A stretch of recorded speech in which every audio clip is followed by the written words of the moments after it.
17 goes to 12 for now. 18 down, 17 to go as they come off for Pianka. Dives down to the inside of action. They look at Perry trying to make it 3 wide down in the corners and back behind. Not enough room to go 3 wide there. Battle for foot. Perry down to the inside of Benoit as they race wheel to wheel. Field thunders off of turn number 4 and down into 1. It is a drag race down the back straightaway. Ryan Pianka right up on his tail. Moretti and Tripp side by side. Race of 1. Battle for second. Pianka down to the inside. Edges out ahead of Lynham as Ryan gets caught up top. Starts the backslide. Momentum as they hit turns 1 and 2. Seredensky at the point. Moretti, who has had that car hooked up the last few. Pianka and Lambert right behind him as they come off the corner. Perry gets the spot. Pianka trying to fill in underneath Petty. They play a little bump and run through the corner as Pianka gets underneath the 57. Pianka and Scott Seredinsky Jr., they're about almost 3/4 of a straightaway ahead as they battle for action right there in that fight. Off of turn number 4, your leader continues. Really bottling up this championship battle as Chad Baxter able to steam ahead. Craig Pianka 3 wide down to the inside of 3. He's going for a championship move here. It's 3 wide. Adam Petty in the middle. To the line they come. Chad Baxter's going to fade. Craig Pianka, your championship winner.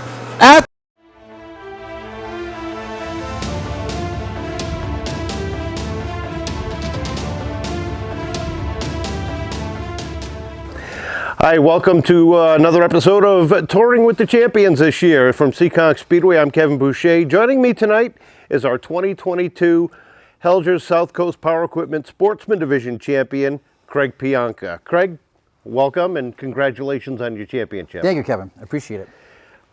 We're going to jump around a little bit throughout this, but first we're going to start off with championship night. You wake up in the morning, you're getting ready for the day. What's your mindset like? Just focus on the moment. Focus on the moment. No, we've done our work. We've done everything that we could do ahead of time. The races are won in the garage. And I know AK and I and our crew, we definitely had a car to win.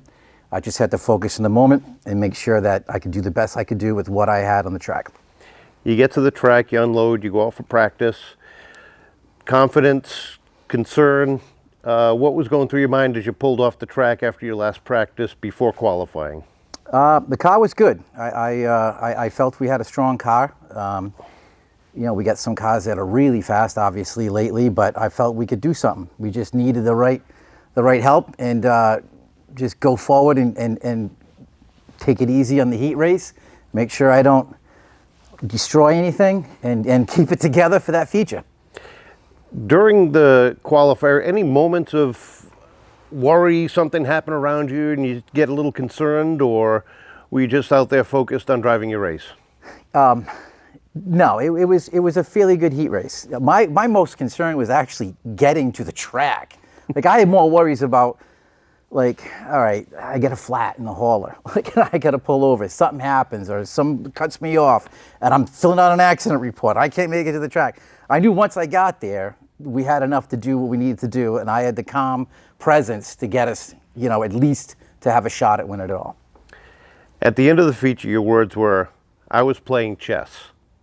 Tell us what that meant when you're out on the track. Well, you know, this new format works out in a great fashion to have more people have the competition to be in it. But you got to understand the competition. You know, some guys are driving, you know, headstrong, thinking that they had to win every race. They had to win every heat race. Not necessarily. You don't want to mess up your car. You want to keep your car straight and have the ability to still be there in the end. You know, me and AK, we took chances on stuff. We used tires that were not the best tires to make the final 8, you know, and even worse tires to make the final 6, the way it worked out. We saved our best tires for the last race. That's chess. You know, that's not checkers. We could have, you know, used our best tires in the first round, and yeah, we still would have made it, maybe finished better, you know, but it wouldn't have mattered. It didn't matter at all. So we used everything wisely. You know, I had people after the first set race, they were like, oh, you didn't do all that good. I'm like, no, I did fantastic. I did what I had to do, and that's it. I made a wise move today. Let's get back to the beginning. How did you get involved in racing? What brought you to the sport, and what brought you to want to get behind the wheel? I'm a racing junkie, basically. Since I was a little kid, I drive anything, and I just got to go as fast as I can, sometimes too fast. It's just in my blood. It's something that I super enjoy. It's the biggest thrill of what I do in all sports, period. And just one day when I was a younger kid, my uncle Steve Sanford, he raced at Seekonk Speedway, and the first time I went, I was just, wow, like, this is it. This is what I need to do. And as a little kid, I did that for a while, but then he got out for a little bit, and then his son got in, and me and his son were close, and he was racing, and he asked if I wanted to race, and I was like, are you crazy? Yeah, I'm in. And I did it in the very first race, going on that track. Back then, it was, you go on in the center, you wouldn't go around, and it's like, boom. The first time, it was insane. I was like, this is what I want to do. Now, you took some time off and came back about 10 years ago, I think it was, about then. Your mindset coming back into it after you've done the business thing and getting all that set up, was there a driving force getting you back into it, or just the desire to get back? I used racing as my big carrot in front. To go and do business like I did, I really, really went headstrong. I really did a lot of things. I put off a lot of fun, knowing that, you know what, I'm going to do well someday. When I raced prior, I had no money. It was too difficult, and I said, I gotta set it up so I can financially do this. And that was just what I was doing. Every chance I took, and every situation I took, and said, you know what, I can do better, I can do better, I can do better. It was just my thing to make me go further, and it worked. And once I reached a certain plateau, I said, I'm back, I'm going to go race. And this time not feel the pressures of not having enough money to buy new tires, or not having enough money for the best fuel and stuff like that, which is a lot more fun racing. Now, you've pretty much primarily driven in the sportsman division, street stocks prior, the same division. What was it about that class that got you?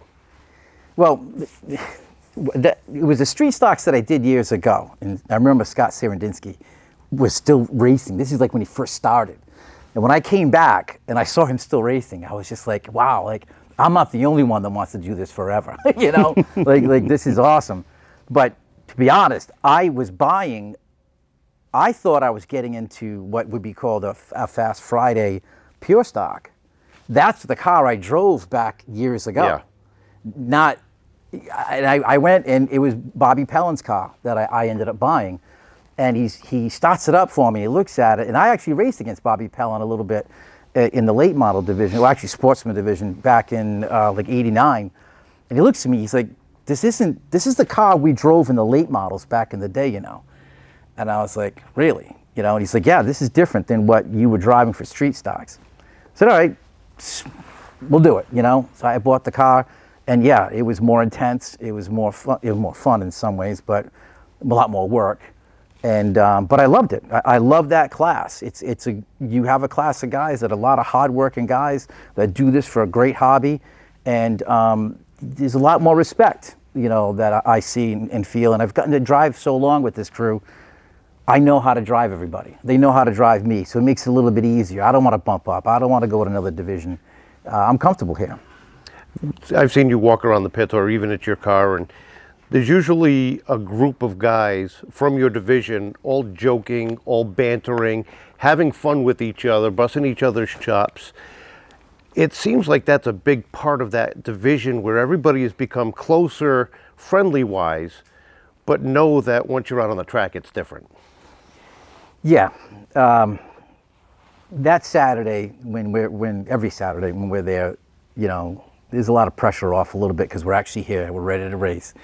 We know, things are going to get real here. To talk around and try and pass a little bit of the time goofing around and busting everyone's chops is it's a good relief, And we are all human. We are all somewhat friends. I I text and message half the guys, in some form or way. We're all going through the same thing, and having a little bit of fun in the process definitely makes it easier. A few years ago, you had a pretty good wreck, destroyed your car. It wasn't long after you picked up this car and came back out. Did you ever get disgusted to the point where, you know what, I can't do this anymore, I'm all done? Or was it, geez, I got to find another way to get back out there? Well, when my wife actually convinced me to buy this car, I was actually done. Like, I was like, I don't want to do this anymore. This has just become too much. And she's like, this is your number one thing you do. This is what you vent and how you relieve all the things you do for work and all the people, all the charities, all the stuff you do. This is the one thing for you. You got to buy it, and that's it. And it ended up being a great decision. But as years after that, things got real in my world, in my business and other things. Things got real on the track, and I'd rather, I backed off. I'd rather sit there and back off and leave things on a better note, and say, okay, I'll come back. Because racing is definitely life, but sometimes you gotta be careful. Well, we talked about that a little while ago off screen, and I was going to bring that up. You get to a point, certain years, and it was 2 or 3 years in a row, it seemed, that 3/4 of the way through the season, you'd come over to me and say, you know what, Kevin, I'm all done. I can't do this anymore this year. How hard of a decision is that, or how easy of a decision is that, knowing that you're not done, you're just done for now?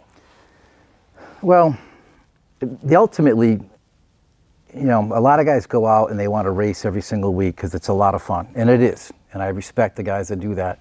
I'm really out there to try and win a championship, and sometimes things get into your way that it's just so difficult to compete with what's going on in your regular world, what's going on the track, and family, where it's like, something, I don't think I'm going to be able to do it this time, and instead of wasting my time and effort, like, okay, I'll take a break. The ultimate goal for me has always been winning a championship. So let's start out from this year. Opening night, you win the second week, second the third week, or third, podium finish anyway. Fourth week, you win a third race. After that third win, where's your mindset on the season? Or is it, geez, this was great, but it's not everything I was looking for? Or, geez, you know what, now I've got that goal? Well, yeah, AK did, Andrew Kuhn, for anybody that doesn't know what AK is, his initials here. He did a lot of stuff on the car that off season, and obviously we helped and everything. But really, it was his thought process, what he wanted to do, and it worked. It tremendously worked. You got visions of winning every race when you win the first 3 out of 4, which I knew to keep that in check. I remember Ryan Van Ness won like 11 one season and didn't win the championship. That's, the wins are great, but the championship's what you're there for. But I also knew, respectively, that Chad was going to come back, and everyone can, say who's great and who's this, but Chad's true engine with his car was going to come back that 5th week. And he came back in a storm, and it coincided with the exact race that I ended up having a bad crash, which threw us off a bit. So, take us through that week after the crash. You want the G rated or yes, the R rated? The G rated, please. It was almost a meltdown. Almost like all this hard work, all this stuff we did. The car was just so destroyed in the front, and at first we were like, well, I'm not sure we're going to get this done, even though we had 2 weeks off. And I'm like, let's take a break fast. And we ended up going out. I think we said that we would do it like Monday after work or something. And we looked at everything and we're like, man, we need a lot. He's like, but we can do it. Are you in? And I'm like, yeah, I'm in. And we went crazy. We went crazy getting it done, ordering pots, getting everything all set and ready. We got it done literally the Friday night before. We weren't able to do the stuff that we wanted to do fully. Normally we have a real big setup night and everything on Friday nights, but we weren't able to even do that. But we went out and I powered through for a 3rd place finish, and which was like a victory to us all day.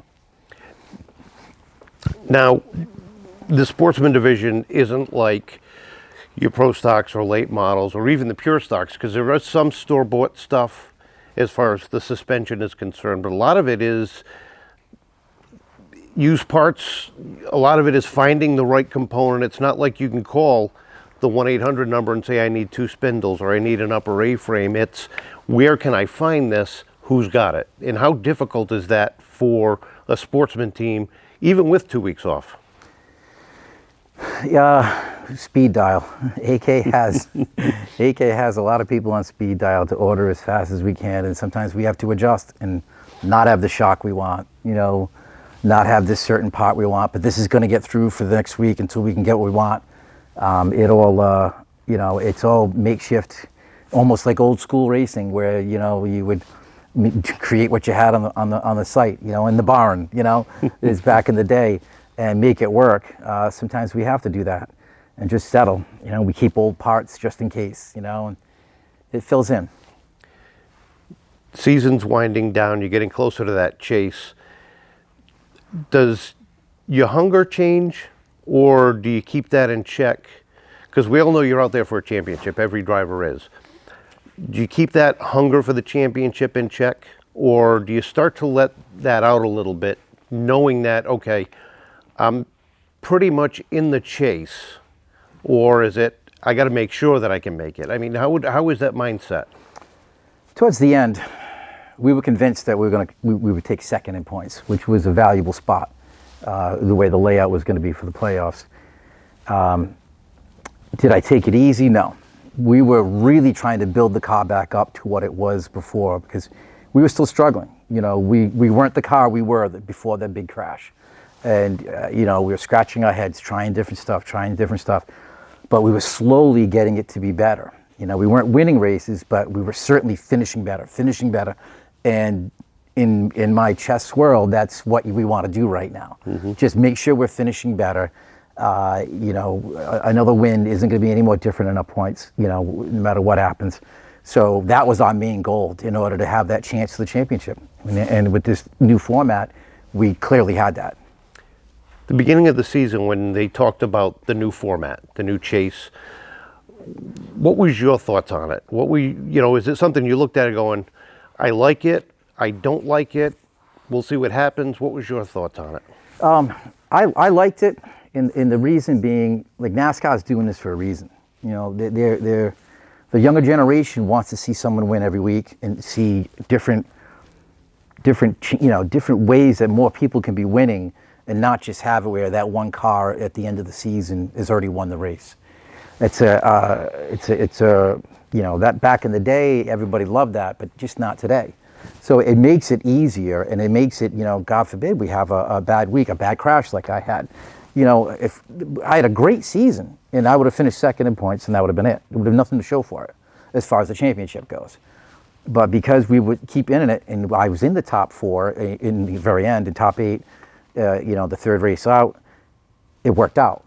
So it really takes away the what some people may say is like super advantage for some people because of how much they can do and how much they can supply and whatnot. So it gives the others that a chance, and that's really what it's all about. Let's go to that championship night.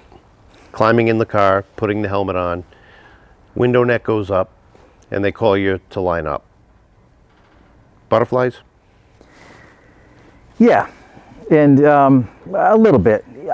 It was cool because I had a lot of people come up to my car and just wish me luck, and not the normal people, It's like, hey, I'm wishing for you, buddy. I'm hoping for you here. I really want to see you do something here. And then we waited, and with the late model race, the way it turned out, I didn't have any butterflies. I actually had to go to the bathroom. So Scott Sestito there, he's near the car. He's like, Greg, you got like a half an hour before you run this track. I'm like, hey, stay right here, buddy. I'm going to the bathroom. So it kind of like broke the monotony. You're sitting in the car and getting all nerved up. Went to the bathroom. I talked to a couple people. Went back in the car, and he made sure I was all set. So once we get on the track, I think in the very first beginning of it, I was kind of like a little bit anxious, but I settled down, from there. But, not, the usual butterflies, but I knew I was there for a reason, Me and the team belonged there, you know. Beginning of the race, you started to fall back a little bit. Was that design, or was that just situation? Well, the way the AK worked on the car, and I, mostly him, I can't say I worked on the car in the sense of setup. I would never take that away from him. You know, the beginning of the race, I had a feeling we weren't going to be all that strong, but it'd be better as it went.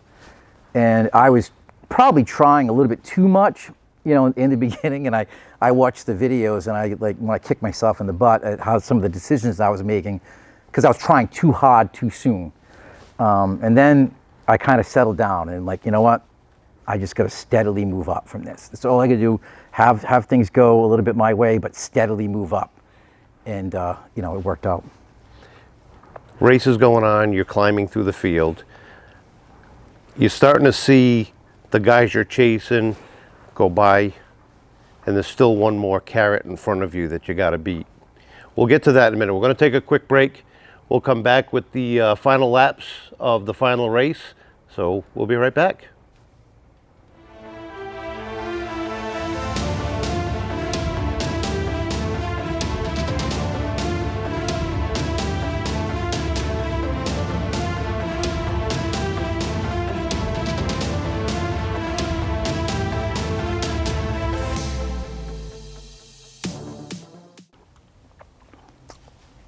We're back here with Craig Pianka. We left just kind of before the last dozen laps or so. And seems like forever. It does. You're closing in on Chad, the defending champion, who's had a half a dozen wins already this year. And there's a handful of laps left. How does the mindset work watching him in front of you, yet you're closing in a little bit, getting up on his bumper, and you know what? I'll let you tell everybody. Well, once I got into that position, I had Adam Petty in front of me and Chad on the outside, and I was watching how he was struggling out there. You know, he usually does pretty well, but he was kind of struggling, and I knew if I kept Adam somewhat in front of me for a bit here and keep him on the outside, his tires would get tired. He'd have some issues maybe, and eventually would have a chance. You know, and Adam was helping in a way, you know, and I was definitely catching up to Adam, and I caught up to him a couple of times, but a little bit too fast. I almost pushed him out of the way. He had a really nice save. I got to admit, he did some good driving. But once I was able to get it smooth again and really settle, I don't think Chad really knew how close I was. Like, I think he really felt like him and Adam were the show, you know. I don't think he really knew how underneath and, you know, I was coming up when the time came, because it didn't seem like he was trying to do anything aggressive about it all.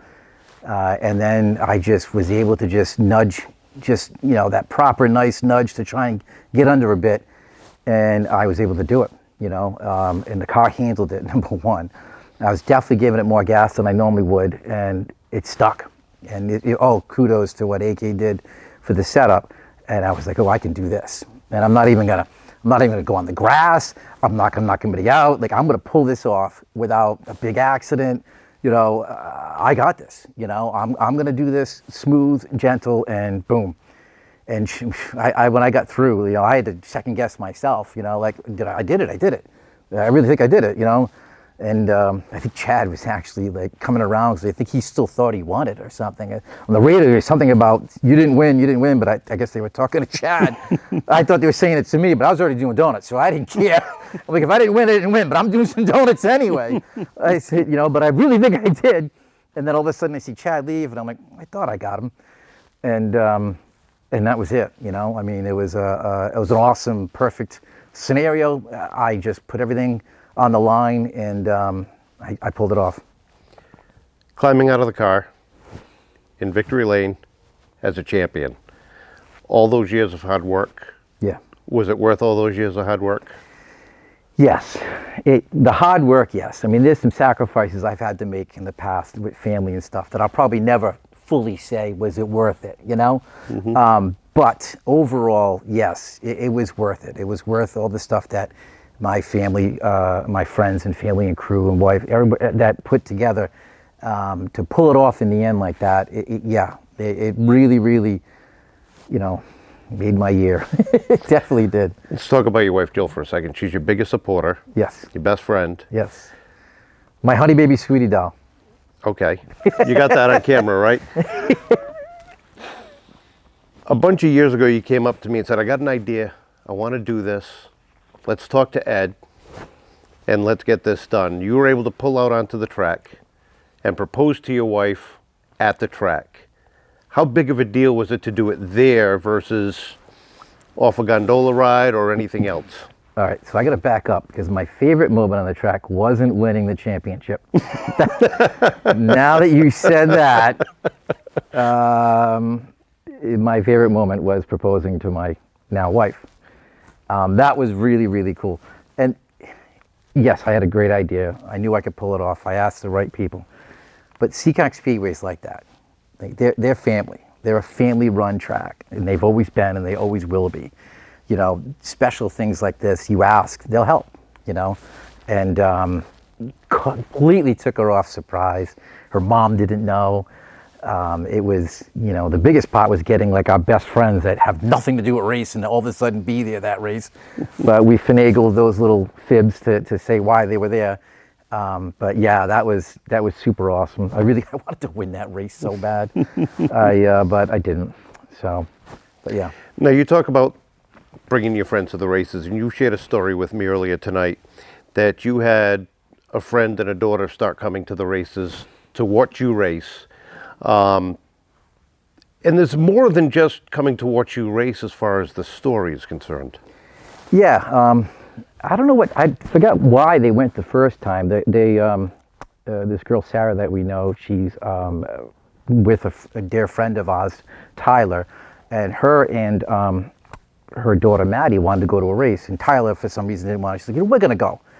And it was their first race they went to, and because they had someone to cheer on, and because we talked a little bit about, this person does this and stuff, they fell in love with it. Maddie's like 14 years old, and she had no idea that she loved racing.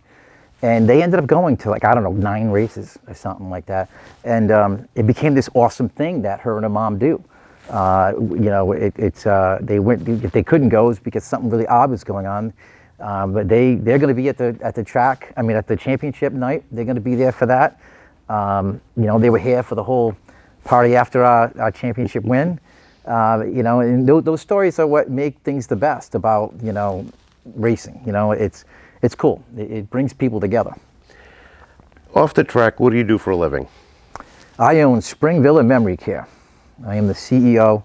I've been doing this for about 20 plus years, and I help people with memory loss, and I enjoy it. What attributes from racing can you bring into the business and vice versa? Well, I guess racing, having patience to do things certainly helps out when you're dealing with people with cognitive disorders and stuff, and the staff, which is always, I have some excellent staff, but it's always challenging with anybody with the shortages we have these days. Racing wise, what do I learn from Spring Villa? I guess it's kind of the same way in a way. I see what the track does. I'm always heartfelt for the situations that Seekonk Speedway is always in, with this person going on, this going on, like this driver's not happy, or this person did, and it's like, I know, like I have that at work. Like, not all my workers are happy sometimes. Not all my staff, my residents are happy. The vendors don't show up. All these things, I relate to that, so that kind of helps me, adjust to some things that happen at the track because they can't control it. This COVID thing is still affecting us, if not so much the COVID part, but the non-staffing issues and all that. Your number, the number 4. Yes. Where does that come from? Well, I lost the number 44. But there's a great story to it all. Originally, I was number 33 when I left the first time I left Seekonk Speedway. And I was leaving, and I called Gail, and I said, you got 44 by any chance? And she said, yeah. I said, all right, well, I'm not there to sign the paperwork, but can I have 44 instead? And she's like, yeah, you can have 44. So I had 44 for, 8, 9 years, 10 years, or whatever it was. Then I took a year off to help my son race in the Bandolero division. So I didn't get my 3 races in to keep my number. So I ended up losing it. And I understand why they did that. I wasn't happy, but I understand why they do that. They have to. Then they're like, well, what number do you want? What are you going to take? And I thought about it. Steve Sanford, who was the one that originally got me into racing, he was number 44. Pete Wilson was number 44. It was a car that number 4, that used to be a car that he used to set up for. And I'm like, you know what, I'll take 4.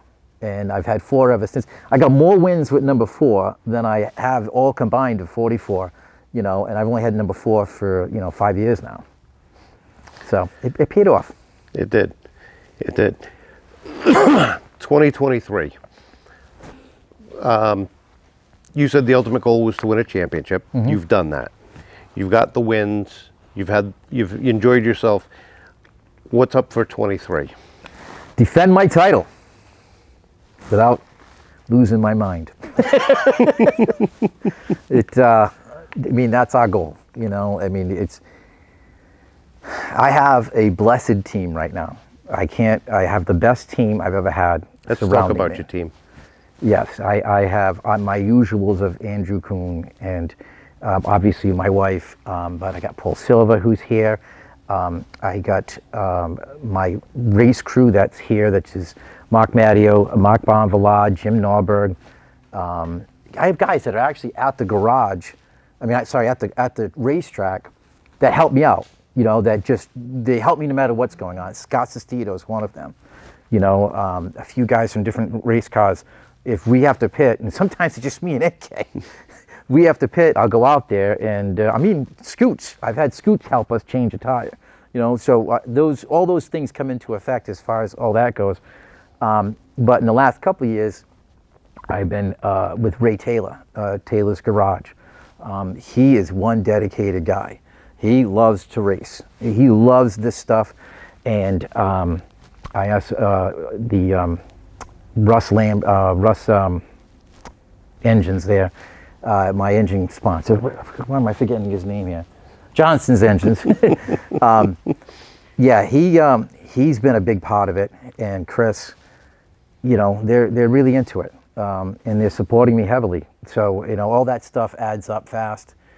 It makes it easier on people like Andrew that was pretty much trying to do everything all the time. And myself trying to help him do it. So, I've been, obviously I got Springville that's doing well as my main sponsor. And I can never forget them. Where did the nickname Captain Fun come from? I know your wife is not a fan of that name. Yeah, that's that cough you're hearing in the background. Captain Fun, believe it or not, prior to racing in this property that I have, I used to throw a lot of parties. And this one guy, who was actually a police officer from Providence, that used to come to the parties because my neighbor was also a police officer. And after like his 3rd party of being at my house, we were talking family things, having cookouts and stuff. He's like, you're Captain Fun. I said, Captain Fun? He's like, yeah, every time I see you, we're having fun. You're Captain Fun. So, boom, my neighbors all started calling me Captain Fun, and everybody else started calling me it. And then we put it on the race car one day, and then that was it. Once you guys got Captain Fun, it became, I think it's in Webster's dictionary now, I think. but it's, and I don't mind it. I like it. I like the title. It's fine with me. I enjoy making sure everybody has a good time. So, Captain Fun, it works. Anybody else you want to thank? You guys. You. Yeah, I'm so glad. I was telling you a few minutes ago, I'm so glad you're the one that's doing this interview, because you've been doing this a long time and I've been racing long enough. And, had you stopped, retired, or life caught up to you for some reason, and I was doing this with somebody else, I would obviously have enjoyed it, but it's better that it's with you. Ed here, Ed St. Germain, he's done a fantastic job but bringing new to Seekonk Speedway. And I know Dave Auburn, he's also been a big part of it, letting it happen, behind the scenes, Gail, Dawn, everyone's cool. I always got to thank all of them. And my parents, they can't be here often, but I watch them. I have them watch the videos when I go see them, and they have several trophies sitting in their rooms. So, I always want to thank them. And my kids are putting up with stuff because they don't get to see me that much. When I'm racing, and I'm sure I'm missing somebody. Who am I missing? Anybody? Oh, her mom. Yes. The in-laws. She's unbelievable. She's there most races, as long as it's not too hot. She's there most races, and she's one of my biggest supporters. She makes her own T-shirts for me and everything. It's cool. And obviously all the fans, everybody, all the fans are just really make it fun. It's been a pleasure being here with you tonight, and glad you could join us here on at Seekonk Speedway, part of our champion tour. And stay tuned. There's more to come. Thank you.